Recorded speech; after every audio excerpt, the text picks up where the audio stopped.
Alexandre, il se passe quelque chose là au score en ce moment ou pas là?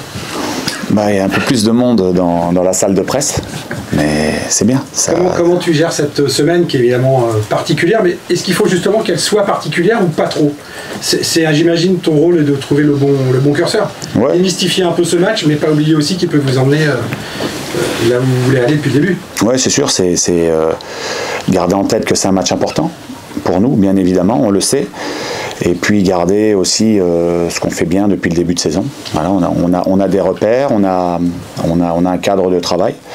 Voilà, on est focus sur le match, mais aussi on doit avoir un plan de jeu pour pouvoir se donner les chances de gagner. Est-ce qu'on peut tenter d'innover par rapport à la particularité du match qui arrive, ou non, il faut rester sur ce qui fonctionne en fait? Tout est possible. Moi, je ne pense pas qu'on va tout bouleverser, non, aujourd'hui. On a déjà eu plusieurs formules qui ont donné satisfaction, mais bon, c'est un match important, il ne faut pas déstabiliser les joueurs. Le jour du match va être particulier, c'est une journée longue, le match est le soir, assez tard. Il faut gérer, ou tu fais confiance à ton groupe qui est quand même expérimenté en grande partie? Oui, ce sont des matchs importants. Pour la plupart, ils ont l'habitude de ces matchs-là. Donc voilà, on leur fait confiance, bien évidemment. On le voit, vu le contexte, le mental va être important. Vous avez travaillé particulièrement, effectivement, sur cet aspect-là? Toute la saison, on a travaillé. La saison dernière, on travaillait déjà le mental parce qu'on a vécu une saison cataclysmique. La saison dernière, c'était vraiment très très dur. 80% de notre groupe cette année était là l'année dernière. Ça veut dire qu'ils ont vécu un véritable traumatisme. Donc du caractère, ils ont dû en faire preuve pour pouvoir réaliser la saison qu'on est en train de vivre aujourd'hui. Ça veut dire que c'est un petit exploit d'être en position de jouer la montée, parce que d'un côté vous avez des joueurs qui ont connu la Ligue 1 et qui sans doute ont le niveau pour être là où ils sont. D'un autre côté, vous revenez, comme tu disais, d'assez loin. Donc comment tu juges ça, toi, le fait d'être en position? C'est très bien. En début de saison, on ne savait pas trop ce que ce groupe allait pouvoir réaliser. Fait une très bonne première partie. Début d'année 2024, on est un peu moins bien. Il y a des concurrents qui reviennent. C'est la bataille. Et puis on a réussi à repartir là, depuis quelques matchs. On est beaucoup mieux. Donc ça a été une saison riche à tous les niveaux. Quelle est l'atmosphère au sein du groupe? On imagine les joueurs un peu pressés d'être sur le terrain vendredi soir, ou pas totalement? Ils vivent cette semaine plutôt sereinement? Le match c'est vendredi soir à 20h45. Le risque c'est de faire le match avant. Donc nous on se prépare. Aujourd'hui on a fait une séance légère, comme on fait souvent 2 jours avant le match. Voilà. Il faut avoir conscience des enjeux, conscience de l'importance de ce match-là, bien évidemment. Mais le match, c'est vendredi à 20h45 et il ne faut pas le jouer avant. Et ton sentiment à toi, quel est-il aujourd'hui? Tu es un jeune entraîneur qui est passé par beaucoup de choses cette saison. Tu te retrouves à un match de montée en Ligue 1 sur ta première saison. Comment tu appréhendes tout ça? Moi je profite au quotidien. Voilà, la vie m'a appris qu'il fallait profiter. Donc je profite au quotidien. Le chemin est très très important. Il y a l'aboutissement bien évidemment qui peut être magnifique, mais le chemin aussi c'est important. Et donc aujourd'hui j'ai passé avec le staff à préparer la séance, ensuite sur le terrain avec les joueurs, c'était un bon moment. Voilà, on a passé un bon moment, donc ça c'est pris, c'est bien. Et puis demain il y aura la veille de match, et puis vendredi c'est le grand match, donc on va préparer tout ça, mais je pense qu'il faut profiter aussi du chemin, parce que c'est à ce moment-là qu'on apprend beaucoup de choses sur soi-même. Ce chemin, il a débuté, d'après vos propos, dès la saison dernière, le travail mental, dans une saison compliquée. Pour vous, les fondations, elles sont déjà là dans cette fin de saison difficile? Oui, je l'ai déjà dit, et je le répète, c'est...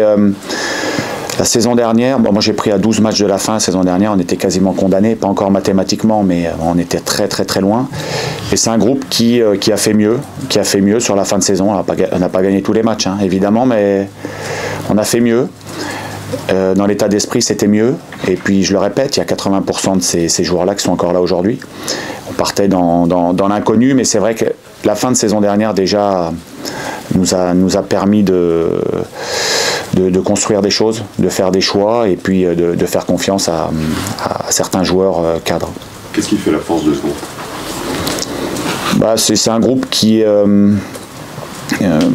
fort dans la résilience, parce que vécu beaucoup de traumatismes. L'année dernière, à la même époque, on était peut-être la pire équipe de l'histoire en Ligue 1. Donc on a réussi à battre ce triste record, mais il a fallu gagner contre 3 à l'avant-dernière journée. Ça a été très très dur, on nous le répétait souvent.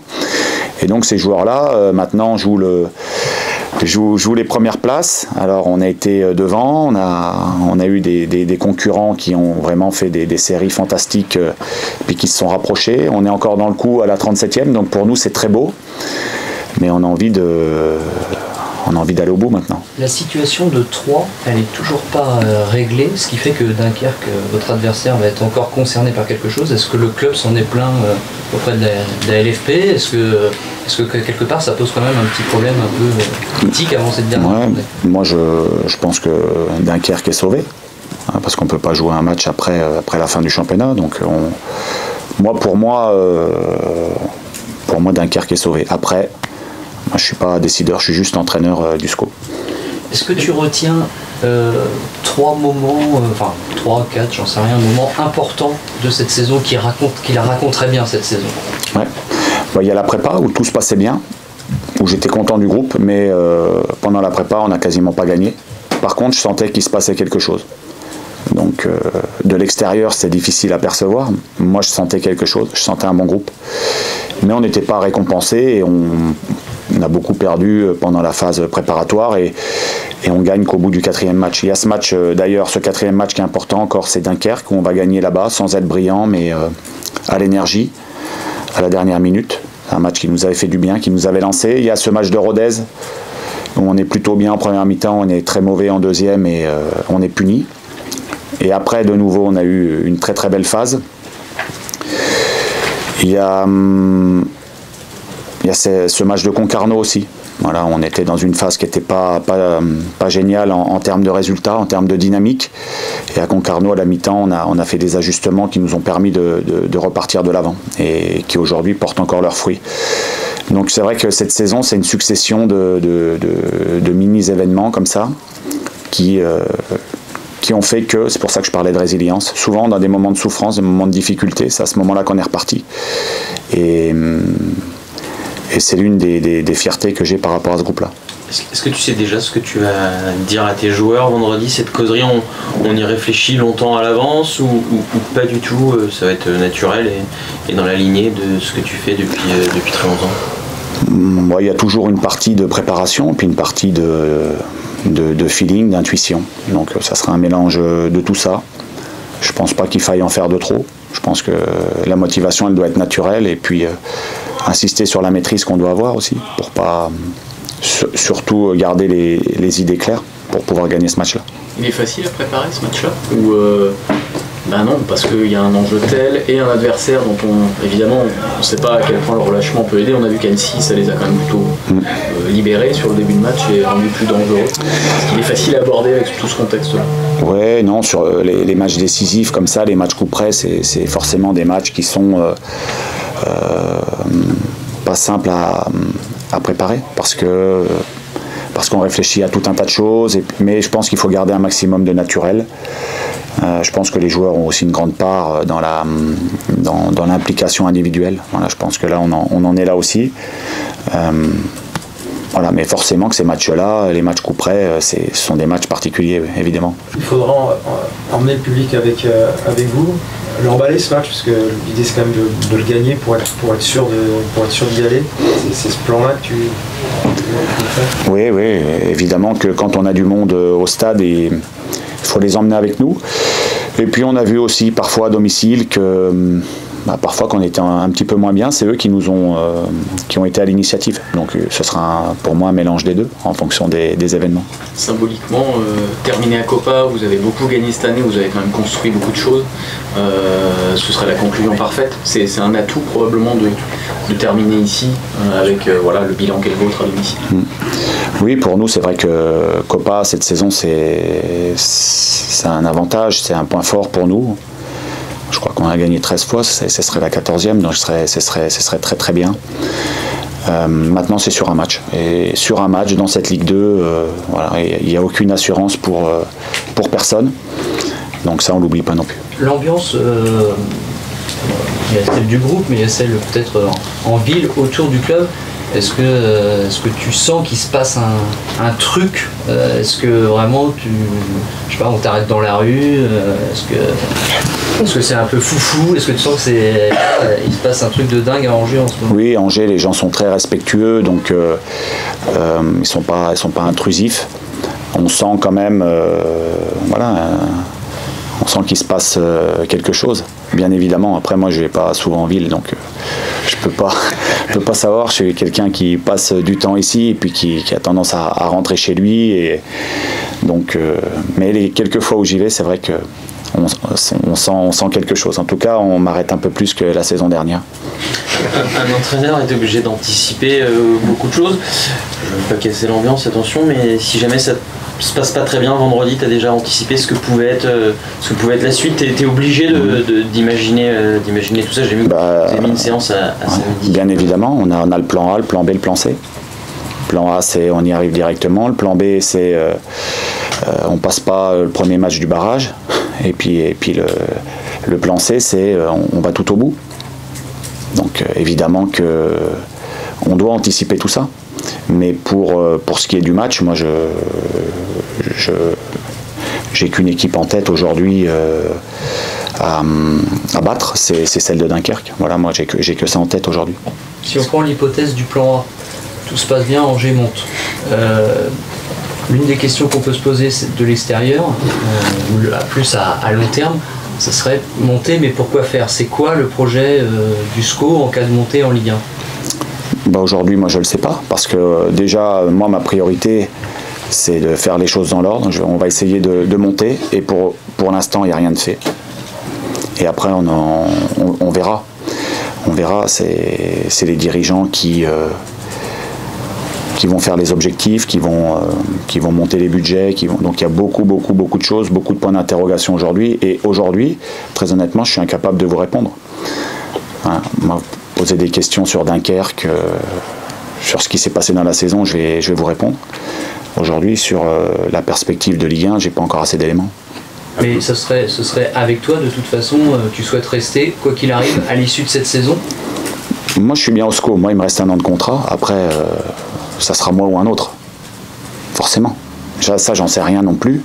On l'a pas encore envisagé, mais moi, ma motivation, mon énergie, elle va au dernier match. Après, on verra. Après, on aura le temps de parler de tout ça. Moi, mon idée directrice en ce moment, c'est de pouvoir valoriser notre saison, d'aller au bout de l'aventure humaine, de l'aventure sportive. Moi, elle est là. Et si je fais ça, déjà, je serai heureux. Très, très, très heureux. Par rapport à l'année que je viens de vivre, je serai très heureux. Et après, on verra. Abdoulaye nous disait tout à l'heure, j'imaginais pas à la première journée qu'en vous retrouvant là avant de jouer Dunkerque, on pouvait éventuellement monter. Est-ce que vous, dans votre tête, il y avait cette possibilité, vous disiez les matchs de préparation étaient compliqués. Est-ce que vous aviez quand même ça en idée? Je suis pas quelqu'un qui se projette très très loin. On n'a quasiment pas gagné en phase de prépa. J'envisageais pas encore la 37e au soir, non. Ma préoccupation, c'était de savoir comment on allait faire pour relancer une dynamique. On avait une dynamique de défaite depuis 18 mois au club. La phase de prépa, c'était pas terrible. On a joué en plus des joueurs, des équipes de notre niveau, des équipes de niveau inférieur, et on gagnait pas beaucoup. Donc j'étais pas encore sur la 37e. C'est venu progressivement. Et à quel moment justement vous êtes dit c'est possible peut-être? Je me suis dit que c'était possible quand on a commencé à regagner des matchs, qu'on a commencé à remonter au classement, qu'on a gagné des matchs en étant brillant, des matchs en étant dans le dur. Je me suis dit que là, il y avait quelque chose, des fondations. Et puis la saison, elle était longue parce qu'on a eu aussi une phase qui n'était pas bonne. Et là, on revient plutôt bien. Donc, ça s'est fait progressivement. Il y a quand même un moment précis où tu t'es dit là, peut-être, il y a quelque chose à faire après une victoire, au moment où vous montez sur le podium, à cette deuxième place, quand vous prenez la première à un moment donné au cœur de l'hiver, quand vous êtes champion d'automne, il y a un moment bien défini. Oui, c'est sûr que sur les 2 derniers mois de l'année 2023, on sentait quelque chose. On a n'avait pas des certitudes, mais on était quand même très bien avec beaucoup de bons résultats. Donc là, on se disait qu'il y avait peut-être quelque chose à faire. On avait des joueurs qui se révélaient, on avait un groupe qui vivait bien et qui était compétitif et où on sentait l'ambition grandir. Donc à ce moment-là, oui. Mais on a été rattrapé en début 2024. Donc c'est toujours un championnat aussi de remise en question, la Ligue 2 cette année. Vous garderez une oreille à Saint-Etienne comme les autres fois, ou là, comme vous êtes devant, c'est pas vraiment votre affaire? Non, l'objectif c'est de gagner le match. Enfin, c'est une équipe de Dunkerque qui est redoutable, et puis qui a fait une très bonne deuxième partie de saison. Ça, on le sait. On l'a observé depuis des mois, donc ça ne sera pas un match simple. On a vu Annecy la semaine dernière qui était sauvé également, qui nous a vraiment mis en difficulté par moment. Donc on s'attend à un match difficile aussi. Je reprends l'hypothèse du plan A. Ouais. Tout se passe bien. Qu'est-ce qui se passe après le match? On a prévu un truc, on va fêter ça quand même, non? Oui. Comment? On verra. On verra, ça encore une fois, j'ai pas préparé parce que moi je déteste préparer les choses alors que ça reste hypothétique. Donc voilà, focus sur le match et après ça je m'inquiète pas trop quoi pour la suite. Sur Dunkerque justement, qu'est-ce que tu peux nous dire? Une équipe qui fait une phase retour magnifique, qui s'est sauvée, et 4 bons joueurs aussi. Ouais, c'est une équipe un peu à l'image de Lyon qui a vécu une première partie très difficile, qui a fait un bon recrutement et qui est reparti de l'avant. Avec un mélange de joueurs expérimentés, des jeunes de talent et qui a un enthousiasme, un entraîneur aussi qui a apporté quelque chose. Donc c'est une équipe dont on se méfie. Ouais. Ton groupe, est-ce qu'il y a des... Si Zinedine a repris, Zinedine Ferrat a repris, il peut intégrer le groupe fin de semaine? En tout cas, il a fait toute la semaine au niveau du collectif. Donc c'est sa première semaine, mais il a fait toute la semaine. Donc ça c'est bien. Puis de Oulraled et Farid. Farid, il y a une petite pointe, donc comme ça peut lui arriver. Zinedine, on va voir, et puis après on aura Lopi et Courcoul qui sont absents. On va voir, ça veut dire que c'est un petit peu comme d'habitude, il a des petits bobos à gérer ou qu'il y a... Ouais, la veille de match va être importante en ce qui le concerne.